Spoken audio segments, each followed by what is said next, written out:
ஓம் சைராம், ஜெய் சைராம். என் அன்பின் பிரியமே, பொறுத்ததுதான் பொறுத்தாய். இன்னும் சில நாட்கள் மட்டும் பொறுத்திரு. உனக்கு நல்லது நிச்சயம் நடக்கும். உன்னோடு உன் தந்தையான நான் இருக்கிறேனே. இந்த உலகமே ஒன்று திரண்டு உனக்கு எதிராக துன்பம் இழைக்க முயற்சி செய்தாலும் உன் அப்பா உனக்கென எழுதியது மட்டும்தான் உன்னை வந்து சேரும் என்பதை நீ உறுதியாக நம்பு. இறைவன் திருவடியை இறுக பற்றிக்கொள். துன்பங்கள் அனைத்தும் பனி போல விலகும். உன் தந்தை நான் இருக்க வீணான பயம் எதற்கு உனக்கு? உன் பயிற்சி மற்றும் முயற்சிகளில் எந்த குறையும் இல்லை. ஆனால் உனக்கான காலம் பொருந்தி வருவதில்தான் சில தாமதங்கள் தென்படுகின்றன. ஆனாலும் நீண்ட நாட்கள் நீ காத்திருக்க வேண்டியது இல்லை குழந்தையே. சிலருக்கு விரும்பியபடி வருமான உயர்வு, வேலை மாற்றம் நான் அமைத்து தந்துள்ளேன். இன்னும் சிலருக்கு கர்ம வினையின் கடைசி பாகத்தை கடப்பதற்கு நான் அருள் புரிந்துள்ளேன். ஒருபோதும் நம்பியவரை நான் கை விடுவது இல்லை. மாயைகளை கண்டு அஞ்சாமல் மனதில் தெளிவான சிந்தனைகளோடு நீ காத்திரு. உனக்கு நல்லதே நடக்கும். ஒரு வெற்றி தோல்வியை மறக்கச் செய்யும். ஒரு தோல்வி பல வெற்றிகளை பெற செய்யும். முயற்சித்துப்பார். முடியாதது என்று ஒன்றுமே இல்லை.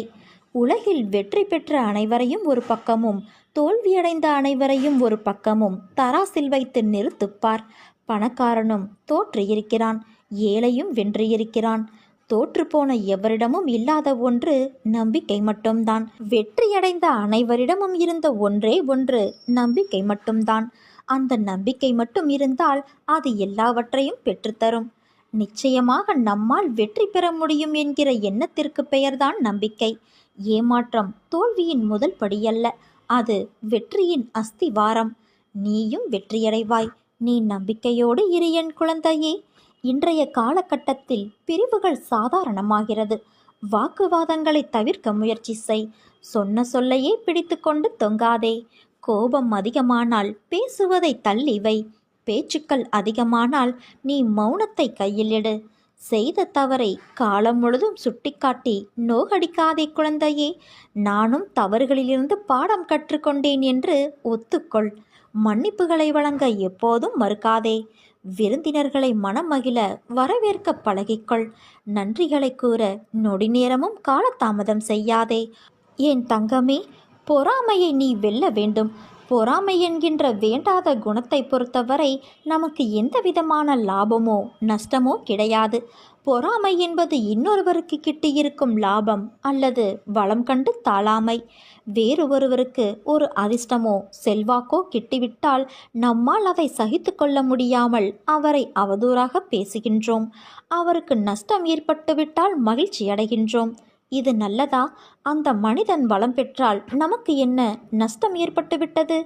ஆனால் ஜனங்கள் இந்த விதத்தில் சிந்திப்பது கிடையாது. அவனுக்கு நலம் கெட்டினால் அவனோடு சேர்ந்து நாமும் மகிழத்தான் வேண்டும். நமக்கும் நலம் கிட்டியது, நாமும் பாக்கியசாலிகள் என எண்ண வேண்டும். அல்லது அதே நலம் நாமும் பெறுவோம், நாமும் பெறுவதற்கு முயற்சி செய்வோம் என்று சிந்திக்க வேண்டும். அதுவே நம் விருப்பமும் தீர்மானமுமாக இருக்க வேண்டும். நம்மிடமிருந்து அவன் எதை எடுத்து சென்று விட்டான்? ஒன்றும் இல்லை. அவனுடைய கர்மாவின் பலனாக அவன் பலம் பெற்றான். அப்படி இருக்க அதை கண்டு நாம் ஏன் பொறாமைப்பட வேண்டும்? முதலில் பொறாமையை வென்றுவிடு.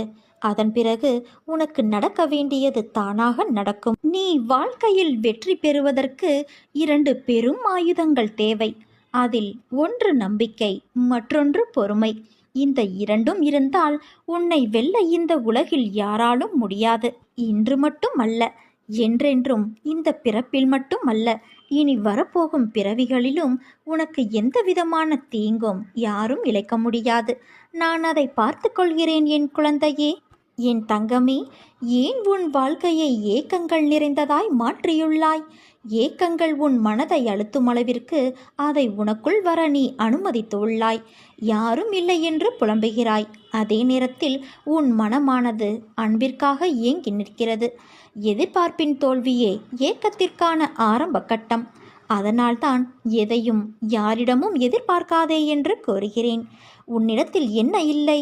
அறிவா, திறமையா, குணமா? எல்லாம் உன்னிடத்தில் கொட்டி கிடக்கிறது. நீ ஏங்கும் அன்பு யாரிடம்? உன்னை எல்லோர் முன்பும் நீ காட்டும் அன்பை அலட்சியப்படுத்திய உள்ளத்திற்காக நீ ஏங்கி நிற்கிறாய்.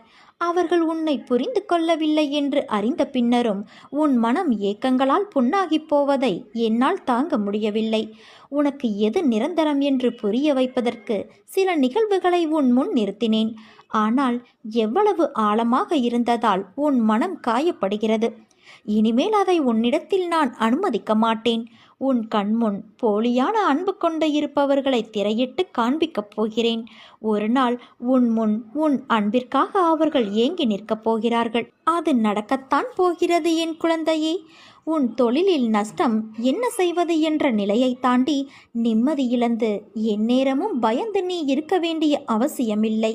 இனிமேல் கீழே எவ்வளவு குறைந்ததோ அதற்கு 100 மடங்கு உனக்கு உயர்த்தி உன்னை உச்சியில் ஏற்றி உட்கார வைப்பேன். முதலில் உன் வாழ்விலோ தொழிலிலோ சறுக்கல்களையும் கஷ்டங்களையும் நீ சந்தித்துள்ளாய் என்றால் நீ வாழ்வில் வெற்றியடைய தகுதியாகிவிட்டாய் என்று அர்த்தம். நீ 4 படி ஏறினால் 2 படி சறுக்கும் என்ற வாக்கியத்தை தெளிவாக உன் கவனத்தில் ஏற்றிக்கொள். உன் 2 படி சறுக்கல் 4 படி முன்னே செல்ல அதை தாங்கும் சக்தியாய் 2 படி இப்போது பின்னே வைத்துள்ளாய். அது தோல்வி இல்லை. வெற்றி பெற்றவருக்கு தன் உழைப்பின் அருமை புரியும். ஆனால் பல தோல்விகளை பார்த்து பிறகு வெற்றி பெற்றவர்களுக்குத்தான் உழைப்பின் வாழ்க்கையின் அர்த்தம் புரியும். நீ நிச்சயம் அர்த்தங்களின் சங்கமமாய் திகழப்போகின்றாய். வாழ்க்கையில் எல்லாம் சரியாகிவிடும். நீ எதற்கும் கலங்காதே. பாபாவின் பாதத்தை தஞ்சமடைந்த பிறகு பொறுமையை சோதிக்கும் நிகழ்வுகள் நடக்கும். எல்லாமே கழுத்தை பிடித்து நெரிப்பது போல இருக்கும். அதை கண்டோ கேட்டோ தளராமல் உறுதியுடன் இருந்து நம் உறுதியை குலைக்கும் மனக்கவலையை விட வேண்டும். என் பேரில் உன் பளுவை சுமத்தினால் அதை நிச்சயம் நான் சுமப்பேன் என உறுதியளித்துள்ளார். நான் இருக்க பயம் எதற்கு என்றவர் அவர். அவரை நம்புகிறவன் அவர் வார்த்தையின் மேல் நம்பிக்கை வைத்து தன் கவலையை விட்டுவிட வேண்டும். சாயி மீது பாரத்தை ஏற்றியாகிவிட்டது. அவர் பார்த்து கொள்வார். ஒருவேளை பார்க்காமல் போனாலும் நான் கவலைப்பட மாட்டேன். என்னை பற்றி கவலைப்பட வேண்டியது அவர், நானல்ல என்ற உண்மையை உணர வேண்டும். எல்லாம் அவர் மட்டும் பார்த்து கொள்வார். நீ அவரை மட்டும் பார். நீ பட்ட துன்பத்தை விட பல மடங்கு சந்தோஷத்தை சாயி நான் உனக்கு தருவேன். உன் மனதில் இருக்கும் அனைத்தையும் நான் அறிவேன். உன் எண்ணோட்டம் என்பது என்னிடம் வந்து அதன் பிறகுதான் அது உன்னை வந்து சேரும். சில நேரம் ஏன் சாயப்பா எனக்கு இந்த குதர்க்கமான எண்ணங்கள் தோன்றுகிறது? நான் இவ்வாறு யோசிக்கும் குணம் கொண்டவர் இல்லையே. பிறகு ஏன் என் மனதானது எப்படி மாட்டு வண்டியிலிருந்து அச்சாணி விழுந்தால் வண்டி தறிக்கெட்டு அடங்காது ஓடுகின்றதோ அதுபோல என் எண்ணங்கள் இங்கும் அங்கும் திசை மாறுகிறது என்பதுதானே உன் கவலை? அந்த அச்சாணி முறிவதற்கு முன்னரே நீ சுதாரித்தால் உன் வாழ்க்கை என்னும் பயணம் சுகமாகி இருக்கும்.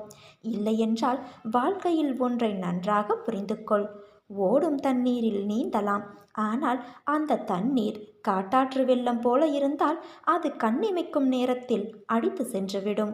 நீ சுதாரித்தால் மட்டுமே உன் எண்ணங்களின் நிலை அறிந்த பிறகுதான் நீ நிதானத்தில் செயல்படுகிறாயா அல்லது சந்தர்ப்பத்தின் குழப்பம் உன்னை இப்படி தேவையில்லாமல் யோசிக்க வைக்கிறதா என்று தெரிந்து கொள்ள முடியும்.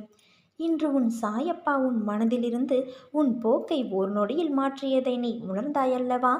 அதே போல என்னை நம்பு. உன் வாழ்க்கைக்கு தேவையானதை எடுத்துரைத்து பக்கபலமாக இருப்பேன். உன்னை விட்டு நான் விலகுவதும் இல்லை. உன்னை விலகி போகும்படி நான் செய்வதும் இல்லை. உன் அம்மாவாக அப்பாவாக உன்னை என் நெஞ்சில் வைத்து காப்பேன். நாளை உனக்கான ஒன்று உன்னை தேடி வரும். அது நீ என்னிடம் வேண்டியது. அதை நீ பெற்றுக்கொள் என் தங்கமே. எதையும் துணிந்து செய். துணையாய் உன் சாயப்பா நான் வருவேன். உயர்வான எண்ணமும் விரிவான சிந்தனையும் நேர்மையான செயல்பாடும் இருந்தால் உன்னை வீழ்த்த எவராலும் இந்த உலகத்தில் முடியாது. நீ வாழ்க்கையில் போதுமான அளவு காத்திருந்து விட்டாய். இனிமேல் நீ எங்கேயும் எதற்காகவும் காத்திருக்க அவசியமில்லாமல் நானே வந்து உன் வேலையை முடித்து தருவேன். இது உன் சாயப்பாவின் என் சத்திய வாக்கு. நீ எதையெல்லாம் வைத்திருந்தாயோ அதையெல்லாம் இழந்து தவிக்கின்றாய். எவையெல்லாம் உனதாக இருந்தனவோ அவையெல்லாம் நழுவி பிறரின் வசமாயின. எதையெல்லாம் நம்பினாயோ அதுவெல்லாம் உன்னை கைவிட்டன. இப்போது நிராயுதபாணியாக நீ. இதுதான் உனது நிலை. எப்படி ஜெயிப்பாய் என பல பேர் உன்னை கேலி செய்யலாம். ஆனாலும் நீ பயப்படாதே. எல்லாம் பழைய சோறு. நானோ உனக்கு புதியதாக சமைக்கப் போகின்றேன். உன்னுடைய பசி யாரும். நீ இப்படி சோர்ந்து போனால் எதையும் சாதிக்க முடியாது தங்கமே. இதோ நான் சாரதியாக வந்துள்ளேன். நீ எனது அர்ஜுனன், எனக்கு பிரியமுள்ள நண்பன். துன்பம் என்கின்ற எதிரியை துரத்திட எனது துணையோடும் எனது பலத்தோடும் போர்க்களம் வந்து நிற்கின்ற அர்ஜுனன் நீ. கண்களை திறந்து பார், நானே உனது ஸ்ரீகிருஷ்ணன். என் பிரியமான நண்பனுக்கு நான் சாரத்தியம் செய்யும் போது எந்த துன்பம் உன்னை தொட முடியும்?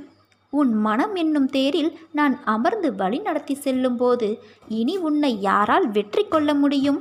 ஒரு நிமிடம் உன் கண்களை மூடி என்னை தியானித்து எனது ரூபத்தை உற்றுப்பார். நான் கிழவன் போல காணப்பட்டாலும் கிழவன் அல்ல, இளைஞன். எல்லையில்லா பராக்கிரமமும் சக்தியும் பெற்றவன். உனக்கு மட்டும் கருணையுள்ள தாய். உண்மையாக தோள் கொடுத்து தாங்கும் நண்பன். உனது வாழ்வை கெடுத்தவர்களுக்கே உயிர் குடிக்கும் காலன் நான். நான் உன்னை கவனித்துதான் வருகின்றேன். ஏதோ பெரிதாக நடந்தது போல யோசித்து கொண்டு இருக்கிறாயே. அப்படி என்ன நேர்ந்தது என் தங்கமே? நீ அதை சொல்ல தயங்கினாலும் நான் அறிவேன். தயவு செய்து தேவையில்லாமல் யோசித்து கொண்டு இருக்காதே. கவலைகளுக்கு இடம் தராதே. ஏற்றத்தாழ்வுகள் இல்லை என்றால் நீ வாழும் வாழ்க்கைக்கு ஒரு அர்த்தம் இருக்காது. மனதில் பக்குவமும் தைரியமும் இருந்துவிட்டால் நீந்தி கொண்டு வந்து விடலாம். நீயோ இவை அனைத்தையும் கடந்து வந்து விட்டாய். நீ எனது செல்ல பிள்ளை. உன்னை கண்டிப்பதற்கு எனக்கு மட்டும்தான் உரிமை இருக்கிறது. கவலைப்படாமல் இரு.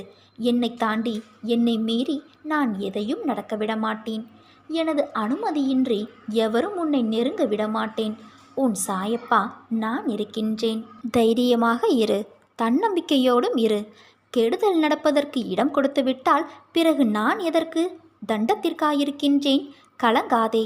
எந்த சூழ்நிலையிலும் அப்பா உன்னை கைவிட மாட்டேன். உன்னை வெறுத்து ஒதுக்கியவர் மத்தியில், உன்னை இழிவாக பேசியவர்கள் மத்தியில், நீ எல்லாம் எங்கே வளரப்போகிறாய் என்று அகங்காரத்தோடு பேசியவர்கள் மத்தியில், உன்னை வீழ்த்தி பார்க்க மந்திரத்தையும் தந்திரத்தையும் செயல்பட செய்தவர்கள் மத்தியில், அனைவரும் உன்னை பார்த்து வியக்கும் வண்ணம் வாழ்க்கையில் நான் உன்னை உயர்த்தப் போகின்றேன்.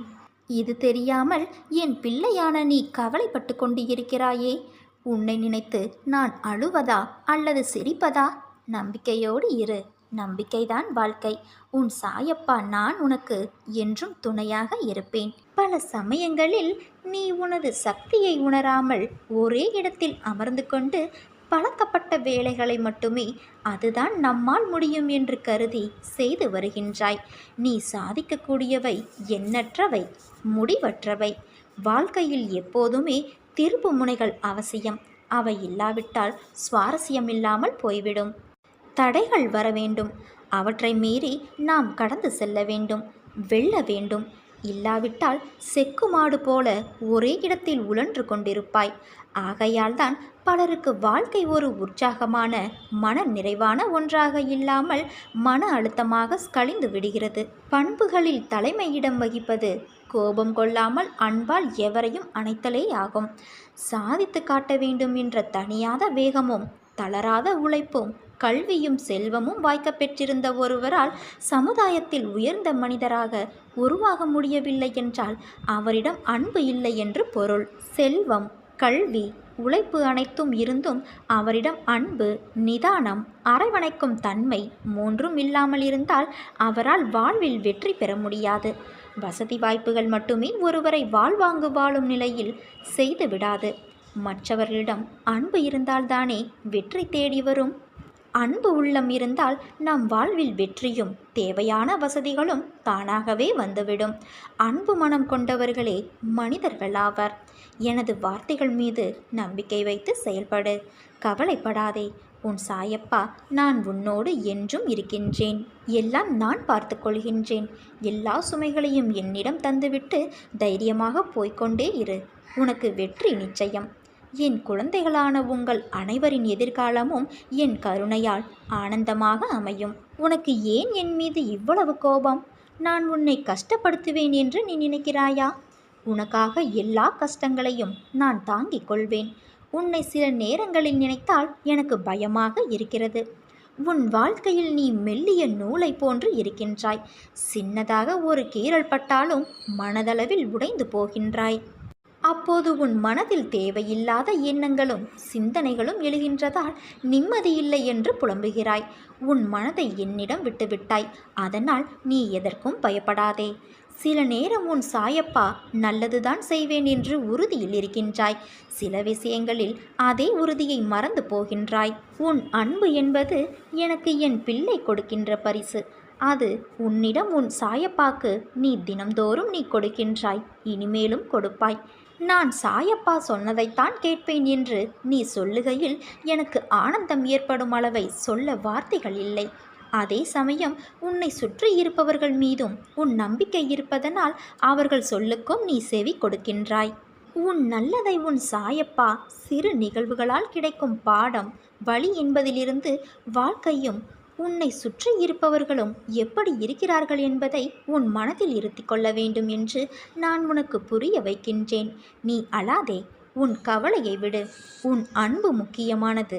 எனக்கு அது உன்னதமானது, உண்மையானது. அதில் நீ சந்தேகம் கொள்ளாதே. நாம் நம்பிக்கையோடு இருந்தால் நல்லதே நடக்கும்.